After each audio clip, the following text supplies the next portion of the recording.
ஓம் அகத்தீசாய நம. ஓம் நந்தீசாய நம. ஓம் திருமூல தேவாய நம. ஓம் கரூர் தேவாய நம. ஓம் திருஞான சம்பந்த திருவடிகள் போற்றி. ஓம் திருநாவுக்கரசர் திருவடிகள் போற்றி. ஓம் பதஞ்சலி முனிவர் திருவடிகள் போற்றி. அன்புள்ள பெரியோர்களே, தாய்மார்களே, வணக்கம். ஒரு சங்கம் என்றால், ஒரு சங்கம் வளர்ச்சி அடைகிறது என்றால் அதில் பண்புள்ள தலைமை இருக்க வேண்டும், பண்புள்ள தொண்டர்கள் இருக்க வேண்டும். பண்புள்ள தலைமை இருந்தால் தான் பண்புள்ள தொண்டர்கள் இருப்பார்கள். பண்புள்ள தலைவன் பண்புள்ள தலைமை இல்லை என்றால் அங்கே பொருள்வெறியும் காமுகர்களாக இருப்பார்கள். தலைவன் ஆசான் அகத்தீசனை தலைவனாக கொண்டு தான் இந்த சங்கம், பண்புள்ள தலைவன் அகத்தீசனை துணையாக கொண்டு தான் இந்த சங்கம் நடக்குது. அதில் நான் ஒருவன்.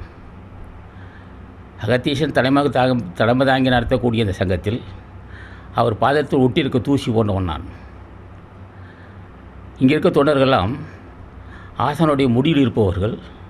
தொண்டர்கள்லாம் தமிழக தொண்டர்கள், மலேசிய தொண்டர்கள், மற்ற நாடுகள் தொண்டர்கள்லாம் முடியில் இருக்கிறார்கள். நான் மட்டும் அகத்தீசன் தலைமையில் அகத்தீசனுடைய பாதத்திற்கு தூசி கோப்பானவன். நான் பாதத்தில் இருக்கிறேன், அவர்களாம் முடியில் இருக்கிறார்கள். என்ன காரணம்? ஒவ்வொரு நாளும் செயல்பாடுகள் செம்மையாக செய்கிறார்கள். அவர் செயல்பாடுகள் தான் தினமும் ஆயிரக்கணக்கான மக்கள் பசியாக இருக்கிறார்கள்.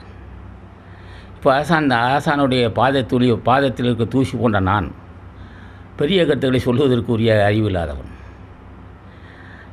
அவருடைய திருவடியை துணையாக கொண்டு தான் சில கருத்துக்களை சொல்ல விரும்புகிறேன்.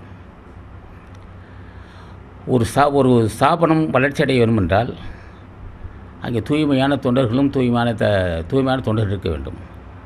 அதனால் தான் இந்த 30 ஆண்டுகள் இந்த சங்கம் நாளுக்கு நாள் வளர்ந்து வருகிறது. 30 ஆண்டுகள் 10-20 பேர் கொண்டு ஆரம்பிக்கப்பட்ட இந்த சங்கம் இன்றைய பல நாடுகளிலும் தமிழகத்திலும் இருந்து செயல்படுகிறார்கள். ஆக எல்லா தமிழ்நாட்டு அன்பர்களுடைய திருவடியை வணங்குகிறேன். மலேசிய அன்பர்கள் மற்ற நாட்டில் உள்ள தொண்டர்கள் திருடி வணங்கி ஆசி பெறுகிறேன். நான் ஆரம்ப காலத்தில் அகத்தீசனை கேட்கும்போது நான் மனிதனாக வாழ வேண்டும். அப்போ நான் மனிதனாக ஆடை துண்டுகள்லாம் வேஷ்டிக்கிட்ட வேஷ்டி எல்லாம் போட்டிருந்தோம். மனுஷன் தான் போடுவோம், ஆடு மாடு போடாது. ஆனால் ஒரு சராசரி மனிதனோடு ஓட 4 மணி வேஷ்டி அட்டெல்லாம் போட்டுருந்தேன். நான் மனிதனாக வாழ வேணும்னாரு. இப்போ என்ன யாருன்னு கேட்டாங்க. மனுஷன்தான், ஆனால் அதுக்குரிய பண்புலாதமாக இருக்கிறேன். பிறர் மதிக்க மாட்டேன். நான் அவனுக்கு என்ன தெரியும், இவனுக்கு என்ன தெரியும் நினைப்பேன்.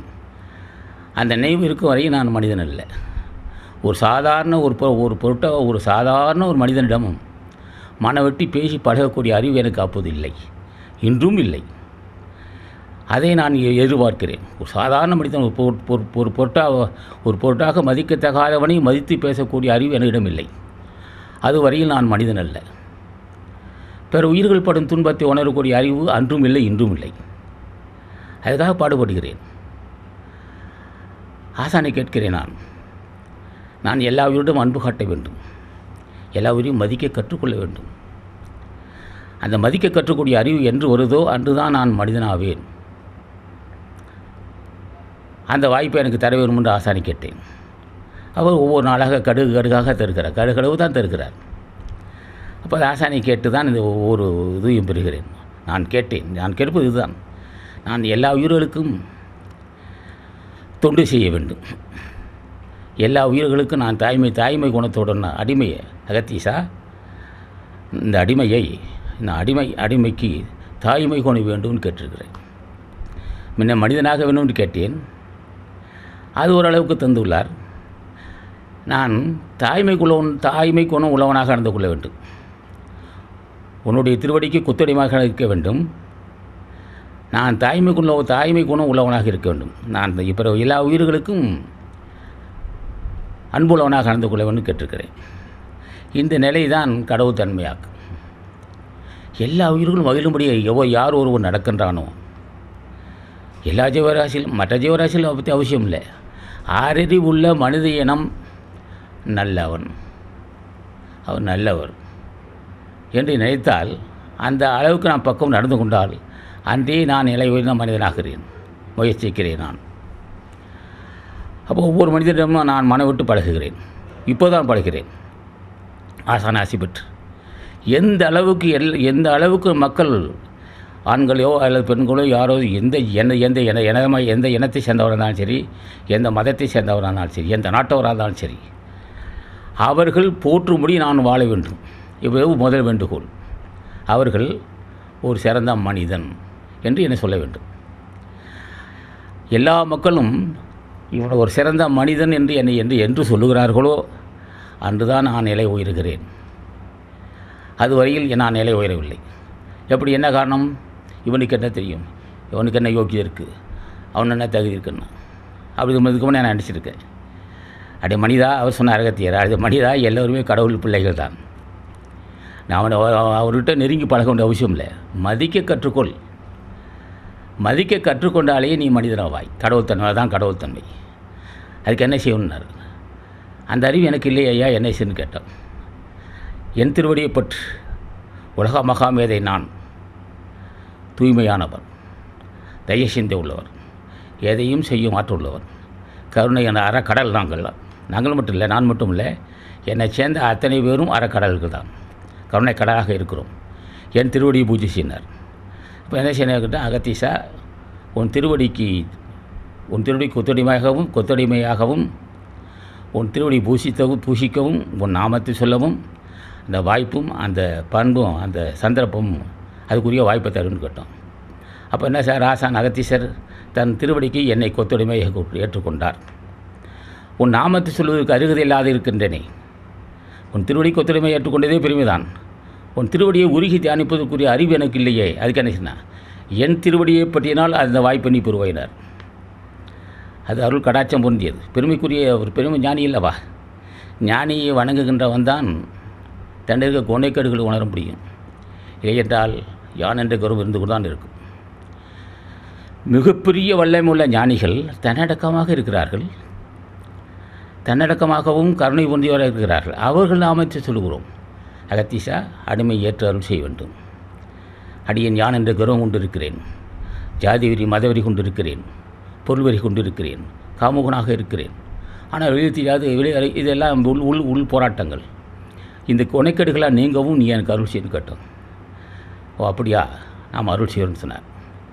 எந்த அளவுக்கு அகத்தீசன், நந்தீசன், திருமூல தேவன், காலாங்கிநாதன், திருநாவுக்கரசர், திருஞான சம்பந்தர், பதஞ்சலி, யாக்கிரமபாதர், இது போன்ற ஞானிகள் தூய்மையானவர்கள், மிக மிக மிக மிக தூய்மையானவர்கள், மிக மிக மிக கருணை பொருந்தியவர்கள், மிக மிக மிக ஆற்றல் பொருந்தியவர்கள், எப்போதும் மரணமில்லா பெருவாழ் பெற்றவர்கள். மரணமில்லா பெருவாழ் பெற்றவரும் எதையும் எந்த வினாடியும் செய்து முடிக்கும் ஆற்றல் பெற்றவருமாகிய ஞானிகளை பாவி அடியேன், நீங்களாம் புண்ணியவான்கள், பதஞ்சலி முனிவா, திருஞான சம்பந்தரையா, திருநாவுக்கரசரையா, நீங்களாம் பெரியவர்கள். இந்த பாவியின் அகமும் புறம் இருந்து என்னை வழி நடத்தி செல்ல வேண்டும். பெரியவர்கள் தூய்மையான மிகப்பெரிய அறிவாற்றல், மிகப்பெரிய கல்விக்கடல், மிகப்பெரிய தயசிந்தை, எதையும் செய்து முடிக்கும் வல்லமை உள்ள ஞானிகள், நீங்கள் எல்லோரும் அடிமையின் அகமும் புறம் இருந்து என்னை வழிநடத்தி செல்ல வேண்டும் கேட்டேன். அப்போது எனக்கு அருள் செய்தார். அன்பர்கள் இப்போ மலேசியாவிலிருந்து இங்கே நம்ம விழாவில் தமிழ்வாணன் பேசினார், தமிழரசு பேசினார், ஆனந்தன் பேசினார், அன்பர் தர்மலிங்கம் பேசினார், அன்பர் நடராஜன் பேசினார், அன்பர் மாதவன் பேசினார், அன்பர் பாண்டியன் பேசினார். ஆக மனிதன் நிலையை உயர வேண்டும். ஏன்னா மனிதனுக்கு தான் ஐயா மரணமில்லா பெருவாழ்வு உண்டு. மனிதனுக்கு தான் மரணமில்லா பெருவாழ்வு உண்டு. அவன்தான் பெரிய பிறந்து இறந்து போவதோட என்றும் மரணமில்லா பெருவாழ்வு பெறுவதற்கு வாய்ப்பு உள்ளவன். அவர்கள் என்ன செய்ய வேண்டும்? உயிர்கொலை செய்யக்கூடாது, புலால் உண்ணக்கூடாது, தெய்வத்தின் பேராலும் உயிர்கொலை செய்யக்கூடாது, எந்த வகையிலும் உயிர்கொலை செய்வதை தவிர்க்க வேண்டும். அந்த அதுக்குரிய அறிவு வந்தால் தான் அவன் மரணமில்லா பெருவாழ் பெறுவான்.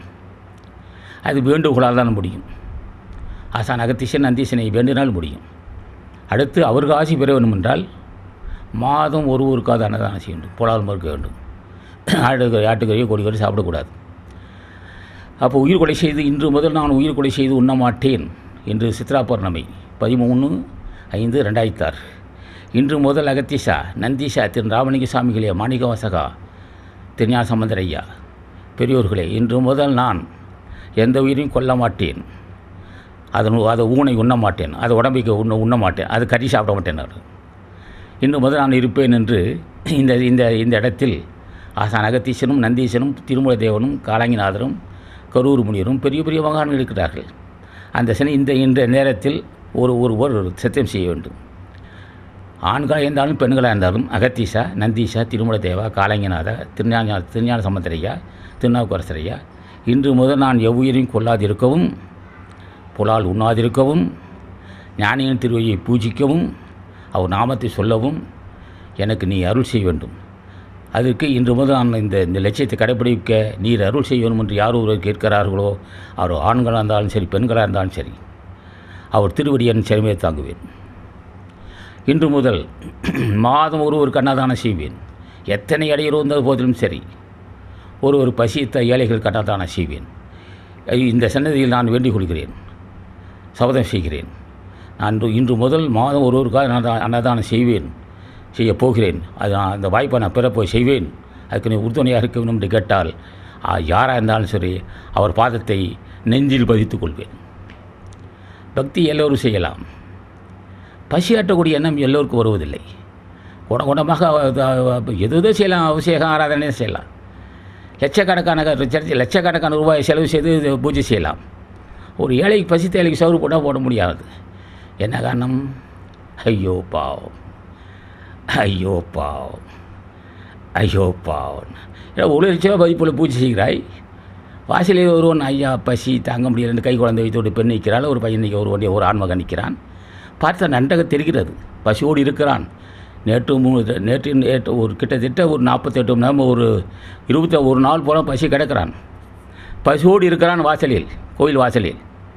ஐயா பசியா, ஐயா பசி என்றா அந்த தீன குரலை கேட்டுக்கொண்டே உள்ளே சென்று 1 லட்சம் ரூபாய்க்கு 1 லட்சம் மதிப்புள்ள பூஜை செய்கிறான் என்றால் அவர்கள் என்ன செய்வது? ஐயோ பாவம், ஐயோ பாவம், ஐயோ பாவம்.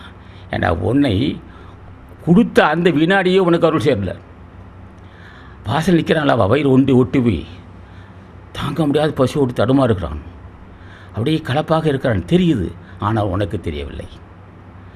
1 லட்சம் மதிப்புள்ள பூஜை பொருட்களை பூஜை செய்கிறாய். கடவுளால் படைக்கப்பட்ட ஒருவன் வாசலில் நின்று ஐயா பசி, ஐயா பசி என்று கேட்கிறான். அதை உணர முடியாத அறிவுள்ள உனக்கு பூஜை ஒரு கேடா? கடவுள் ஏற்றுக்கூடாத. அதான் அன்னதானம் இன்று முதல் ஒரு மாதத்துக்கு ஒருவருக்கு அன்னதானம் செய்யணும் என்று ஒரு சொன்னால், அவர் பாதத்தை பூஜை செய்கிறவர்கள், அகத்தீசன் பூஜை செய்கிறவர்களை பாதத்தை புலால் உண்ண மாட்டேன், உயிர் கொலை செய்ய மாட்டேன் என்ற பாதத்தை சிறைமதி வைப்பேன். இன்று முதல் மாதம் ஒருவருக்கு அன்னதானம் செய்யாமல் விட மாட்டேன், லட்சியமாக கொள்வேன் என்று செய்கிறவருடைய பாதத்தை என் நெஞ்சில் பதித்துக் கொள்வேன். அதில் எல்லோரும் செய்ய முடியும். புலால் உண்ணாமலும் உயிர் கொலை செய்யாமலும் பக்தி செலுத்த எல்லோரும் முடியும். ஆனால் பசியாற்றக்கூடிய எண்ணம் எங்கே உண்டோ அங்கே தான் ஒரு கடவுள் தங்குகிறான். ஏன்னால் கடவுளின் படைப்பவன், கடவுள் பிள்ளைகள். அப்போ கடவுள் பிள்ளைகளுக்கு உதவி செய்யக்கூடிய தொண்டு கடவுளை சேரும். படமாட கோயில் பகவர் குன்றியில், நடமாட கோயில் நம்பர் குன்றாக திருப்பதி சொல்வார். கோயிலே பல வகையான இது சில விக்கிரகங்கள் வச்சு பூஜை செய்வார்கள். அவர்களுக்கு கொடுக்கின்ற பொருள் நடமாட கோயிலுக்கு வராதுன்னு சொன்னார்.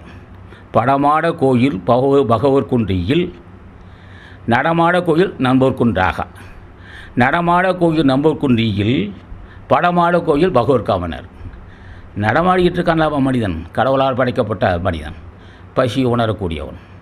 அவன் இப்போ நொந்து அப்படியே பசி தாங்க முடியாத தடுமாறு அவன் கேட்பான். அந்த தீன குரலை கேட்கக்கூடிய தீன குரலை யார் ஒருவன் கேட்டு இறங்குகின்றானோ அவன்தான் மனிதன். அதான் ஆசானை கேட்டேன். நான் பிறர் துன்பத்தை உணரக்கூடிய அறிவு எனக்கு வேண்டும், அன்றுதான் நான் மனிதன் ஆவேன். அதுக்கு முன்னே நான் புலால் உண்டவன் தான். நான் எந்த உயிரை கொண்டு உண்ணாது இருக்கக்கூடிய அறிவு எனக்கு தர வேண்டும், அன்றுதான் நான் ஒரு சாதாரண மனிதன் எந்த உயிரையும் கொண்டு உண்ணக்கூடாது. அதுக்குரிய அறிவையும் பரிபக்குவம் தர வேண்டும் கேட்டேன். பசித்த ஏழைக்கு பசியாற்ற நினைக்கின்றேன், அடியேன் பாவிக்கு பொருள் உதவியில்லை என்று கேட்டேன். பசித்த ஏழையில் பசியாற்ற நினைக்கின்றேன் பாவி, எனக்கு அந்த பொருள் உதவி செய்யலை என்று அள்ளித்தருகிறேன் மகனே செய் என்றார்.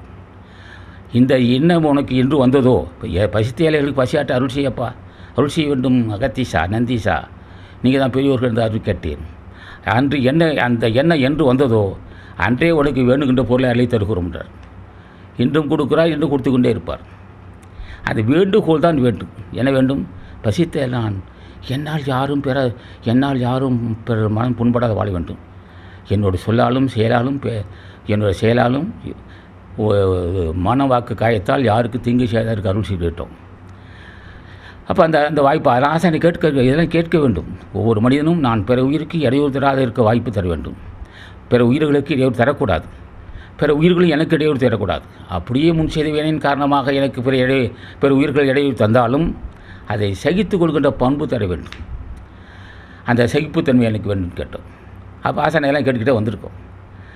நம்ம நிலை உயர வேண்டுமென்றால் பசியாற்றக்கூடிய எண்ணம் வேண்டும். அது சொன்னார்லவா, படமாட கோயில் பகவோர் குன்றியில் நடமாட கோயில் நண்போர் குன்றாகா, நடமாட கோயில் நண்போர் குன்றியில் படமாட கோயில் பகவோர் குன்றான்னா. நடமாடுகின்ற மக்களுக்கு மனித இனத்துக்கு பசித்த ஏழைக்கு பசியாற்றினால் அது இறைவனுக்கு நைவேத்தியம் செய்தது போன்றுனா. இறைவனுக்கு செய்யக்கூடிய நெய்வேத்தியம் இந்த நடமாட கோயில் நடமாடுகின்ற இருக்கின்ற ஞானிகளுக்கு அந்த கடவுளால் படைக்கப்பட்ட மனிதனுக்கு பயன்பாடுதுன்னா. இப்போ கடவுளால் படைக்கப்பட்ட மனிதனுக்கு நீ செய்யக்கூடிய உதவிகள் கடவுளை போய் சேரும். அது சுருக்கமாக சொல்லப்போனால், கடவுளால் படைக்கப்பட்ட மனித இனத்துக்கு மற்ற ஜீவராசி இருந்தாலும் சரி, மற்ற உயிர்களுக்கு மகிழ்ச்சி உண்டு பண்ணினால் எங்கும் வியாபித்த பரம்பொருளுக்கு மகிழ்ச்சி உண்டு பண்ணதாகும். எல்லா உயிர்களுக்கும் மகிழ்ச்சி உண்டு பண்ண வேண்டும் நினைத்தால் அங்குதான் தலைவன் தங்குகிறான். எந்த உயிராக இருந்தாலும் சரி, எல்லா உயிர்களும் இன்புற்று வாழ வேண்டும், எல்லா உயிர்களும் இன்புற்று வாழ வேண்டும் நினைக்கின்ற இதயத்தில் அது இறைவன் தங்குகிறான். அதுதான் கடவுள் கோயில். அந்த கோயில் தான் சிறந்த கோயில், தூய மனம். இது எப்போ வரும்னா, எந்த அளவுக்கு பசியாட்டுகிறாயோ புலால் மறுத்து, உயிர்களை தவிர்த்து புலால் மறுத்து எந்த அளவுக்கு நீ பசியாற்றுகின்றாயோ அந்த அளவுக்கு கடவுள் தன்மை அடைவாய். இப்போ அகத்தீசனை வேண்டும் போதே இதெல்லாம் கேட்க வேண்டும். என்ன கேட்கணும்? அடியேன் மனிதனாக வேண்டும், அடியேன் முன் செய்த பாவங்களெல்லாம் பொடியாக வேண்டும், உன் திருவடியை பூசித்து ஆசி பெற வேண்டும். நான் என்ன பாவம் செய்தேனும் உருகி தியானிக்க முடியாது, தடுமாறுகிறேன். உருகி உருகி உருகி உருகி உருகி தியானிப்பதற்குரிய அறிவு நீ தர வேண்டும் என்று கேட்கிறோம். எந்த அளவுக்கு பூஜை செய்கிறோமோ அந்த அளவுக்கு சிறப்பறிவு வரும். ஆனால் அவர்களும் இது புலால் உண்ணுகின்ற மக்களை பார்த்தால் சற்று மூஞ்சி சுளிக்கிறார்கள்.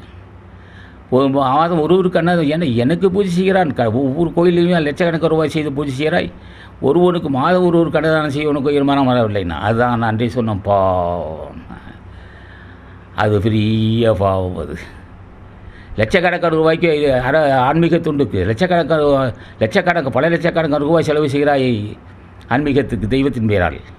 பசித்த ஏழைகளுக்கு ஒரு மனிதனுக்கு சாப்பாடு போட்டால் அது ஒரு நிலை உயரும் என்பது அவருக்கு தெரியவில்லை. அதுதான் பாவம் என்று. ஆகவே நான் யாரையும் சாடி பேச ஒன்று விரும்பவில்லை. ஜென்மத்தை கிடைத்தேற்று விரும்புகிறவர்கள் எளிய முறையில், நான் உயிர் கொலை செய்ய மாட்டேன், புலால் உண்ண மாட்டேன், பசித்த ஏழைகளுக்கு மாதம் ஒரு கண்ணதானம் செய்வேன், எந்த சூழ்நிலையிலும் பூஜை செய்ய நேரமில்லை என்றாலும் திருஞான சம்பந்தரையா, திருநாவுக்கரசரியா, அகத்தீசா, திருமலை தேவா, காலாங்கிநாதா என்று நாம சொன்னால் போதும். அப்படி நடந்துக்கிட்டே சொல்லிகிட்டே போயிட்டுருக்கலாம். ஆகவே பக்தியும் தய சிந்தையும் உள்ள மக்கள் நிச்சயம் பல ஜென்மங்கள் செய்த பாவம் நீங்கி புண்ணியம் பெறுவார்கள், ஜென்மத்தை கடைத்தேற்றிக் கொள்வார்கள், மரணமில்லா பெருவாள் பெறுவார்கள். இப்போ ஜென்மத்தை கடைத்தேற்றுவதற்கு என்ன வேண்டும்? சாந்தம் வேண்டும், ஜீவத்தை உள்ள என்ன வேண்டும்.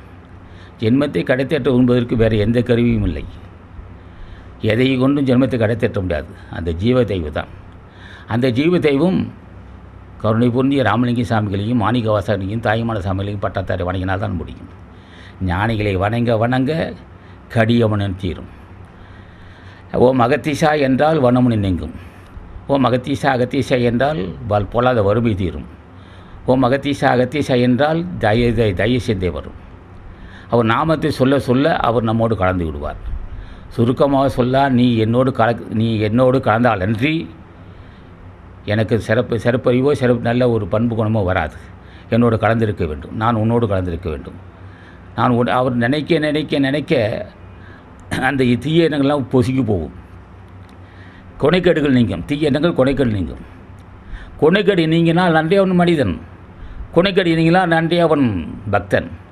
கொனைக்கேடு நீங்கினால் நன்றி அவன் யோகி. கொனைக்கேடு நீங்கினால் நன்றி அவன் ஞானி. கொனைக்கேடு நீங்கினால் அன்றே அவன் கடவுள்தான். இந்த வாய்ப்பை யார் தருவார்? அவர் தான் தர வேண்டும். முதுபெரும் ஞானி அகத்தீசனும் நந்தீசன் தர வேண்டும். முதுபெரும் ஞானி திருஞான சம்பந்தனும் திருநாவுக்கரசர் தர வேண்டும். முதுபெரும் ஞானி பதஞ்சலி முனிவனும் வியாக்கிரபாதனும் தர வேண்டும். முதுபெரும் ஞானி ராமலிங்க சாமியும் அருணியும் தர வேண்டும். ஞானிகளை நினைக்கும் போது இது கேட்க வேண்டும். என்னை கேட்க வேண்டும், தெரிய வேண்டும். அடியேன் ஜென்மத்தை கடை தெற்றிக் கொள்ள வேண்டும். ஜென்மத்தை கடை திட்டுவது என்பது என்ன? இனி நான் பெறவாதிருக்க வேண்டும். பிறவிக்கு காரணமாக இருப்பது என்ன? பேராசை, பொறாமை, வன் சொற்கள், அழுக்கா, ரவா, வெகுளி என்ன சொல்லுவோம். இது மாதிரி பல கொனைக்கேடுகள். கொனைக்கேடு நீங்கினால் அன்றி ஒரு கொனைக்கோடி நீங்கினால் அன்றி ஒருவன் நீங்காமல் ஒரு கடவுளாக முடியாது. அது பக்தியும் தயவு சிந்தி தான் காரணம். ஆகவே இன்று முதல் இங்கே இந்த அகத்தியர் அன்னதான கூடத்தில் அமர்ந்து கேட்கின்ற உங்களை கேட்டுக்கொள்கிறேன். உங்கள் திருவடியை வணங்கி கேட்டுக்கொள்கிறேன். இன்று முதல் நான் புலால் உண்ண மாட்டேன். எங்கள் குலதெய்வத்துக்கு எந்த உயிரும் பலி கொடுக்க மாட்டேன். எங்கள் குலதெய்வத்துக்கு சக்கரை பங்கு வெண்பங்களை வைத்து பூஜை செய்யணுமே தவிர உயிர் கூட செய்ய மாட்டேன் என்று உறுதி எடுத்துக்கொள்வதும், நான் இன்று முதல் என் உணவுக்காக நான் சாப்பிடும் போதெல்லாம் முன்னே பாவியாகியிருக்கிறேன். மீன் சாப்பிடுவேன், உயிரை கொள்வேன். ஆட்டுக்கறி சாப்பிடுவேன், கொண்டிருப்பேன். கோழிக்கறி, ஆட்டுக்கறி, மீன் கொலை செய்து தான் சாப்பிட்ருக்கேன். நான் சாப்பிட்டே பாவியானேன். பசியாரியே பாவியானேன். பசி ஆறுவது உடல் திடத்துக்காக. பசி ஆறும்போதெல்லாம் பாவ சுவைகள். ஆட்டுக்கறி, கோழிக்கறி, மீனுக்காக ஏதோ ஒரு உயிரை கொண்டு தான் சாப்பிட்டுருக்கேன். நான் சாப்பிட்டே பாவியானேன். எவ்வளோ பெரிய நல்ல ஒரு அறிவு எனக்கு. சாப்பிட்டே பாவி ஆகிறது. பசி தான் பசிக்கு சாப்பிட்டே பாவி ஆவார்.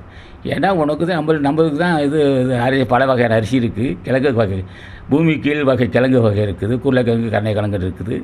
தரைக்கு மேலே கீரை வகைகள் இருக்குது. காய்கறி வகை இருக்குது. இன்னும் இது வெளிநாட்டு காய்கறிலாம் இருக்குது.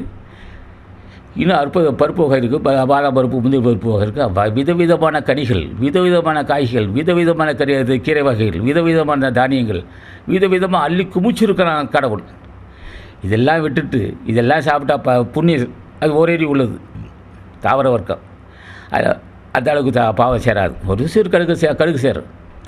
ஆனால் இப்படி காய்கறிகளும், இத்தனை கீரை வகைகள், இத்தனை வித்துகள், முந்திரி பருப்பு, பாதாம் பருப்பு, இன்னும் பருப்பு வகைகள், இன்னும் அநேக கனி வகைகள், காய்கறிகள், இன்னும் வெளிநாட்டு காய்கறி இருக்குது. பீன்ஸு, கேரட்டு, அதெல்லாம் பல இருக்குது. காலிஃப்ளவர்லாம் இருக்குது. இதெல்லாம் இவ்வளவும் இருந்து இதெல்லாம் விட்டுட்டு உயிர் கூட சாப்பிட்றேன் என்ற உயிர் கூட செய்து சாப்பிட்டே பாவியாமல் என்ன செய்வான்? நான் சாப்பிட்டே பாவியாக இருந்தேன். இப்போ மாற்றிக்கிட்டேன். ஆகவே உணவு சாப்பிட்டே பாவியாவது ஒரு பலகீனமான செயல்பாடுகள். அவை இன்று முதல் நான் உயிர் கொலை செய்து உண்ண மாட்டேன். தாவர உணவு தான் சாப்பிடுவேன். அதில் நூற்றுக்கணக்கான கனிவகம், ஆயிரக்கணக்கான இதுக்கெல்லாம் இருக்குது. அதை சாப்பிடுவேன். உயிர் கொலை செய்ய மாட்டேன்னு சொல்லுகின்ற மக்களுடைய பாதத்தை என் சிறைமை தாங்குவேன். இன்னும் முதல் மாதம் ஒருவருக்கு அன்னதானம் செய்வேன். அது சன்னதானம் செய்யாமல் அன்னதானம் செய்வதே லட்சியமாக கொள்வேன் என்று சொல்லுகின்ற பாதத்தை என் இதயத்தில் சுமந்து கொள்வேன். ஆகவே நீங்கள் எல்லாம் முடிந்த அளவுக்கு ஜென்மத்தை கடைத்தேற்ற விரும்புபவர்கள் முடிந்த அளவுக்கு இந்த கொள்கையை கடைபிடித்தால் நரகத்துக்கு போகாமல் இருக்கலாம். நரகம் என்பது பொல்லாத கடன் சுமை, தீராத நோய், தீராத பகை, மன அமைதி இல்லாமல் தடுமாறுதல், உண்டால் ஜீரணம் ஆகாதிருத்தல், இந்த உணவு கட்டுப்பாடு, பல வகையான கட்டுப்பாடு இருத்தல், இதெல்லாம் நரகம். எந்த உணவு நல்லா சாப்பிடணும், சுவையான உணவு சாப்பிடவும் ஜீரணமாகக்கூடியா இருக்கணும். சிறந்த உடல் ஆரோக்கியத்தை பெறுவதற்கு இந்த கொள்கை கடைப்பிடிக்கணும்னு சொல்லி நீங்கள் எல்லாம் என்னுடைய போதிய கல்வி இல்லாதவன், ஏதோ அறிந்து அறியாமல் பேசியிருப்பேன். அதை கற்றுணர்ந்த பெரியவர்களும் தாய்மார்களும் பொறுத்து கொள்ள வேண்டும் என்று திருவடி படிந்து முடிக்கிறவனாக்க நான்.